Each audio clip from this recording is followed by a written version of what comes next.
নিহত তৃণমূল কাউন্সিলর দুলাল সরকারের স্মরণসভা অনুষ্ঠিত হল রবিবার। এদিন মালদা শহরের পল্লীশ্রী ময়দানে জেলা তৃণমূল কংগ্রেস কমিটির উদ্যোগে এই স্মরণসভার আয়োজন করা হয়েছিল। তাকে শ্রদ্ধাঞ্জলি জানাতে উপস্থিত হয়েছিলেন রাজ্যের শাসক দল এবং বিরোধী শিবিরের নেতাকর্মীরা।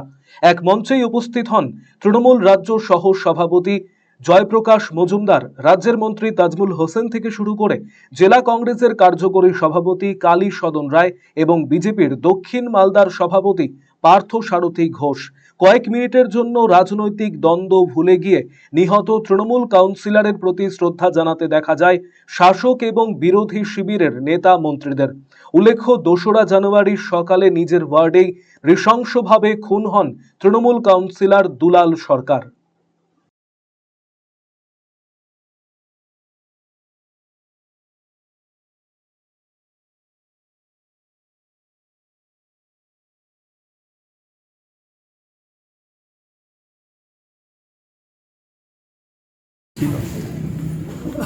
এবং দল মত নির্বিশেষে সবাই এসেছিলেন বাবলাকে শ্রদ্ধা জানাতে, এবং সেটাই হচ্ছে বাবলার যে জনপ্রিয়তা, তার কাজের নিরিখ, তার ৬২ বছর বয়সে তার যে জীবন অবসান হয়েছে, তার কিছুটা হলেও মূল্যায়ন এর থেকেই পাওয়া যায়। একদিকে জনপ্রিয় আর একদিকে সকলের প্রাণের লোক, কাছের লোক। সেটাই আজকে আবার আমরা দেখলাম।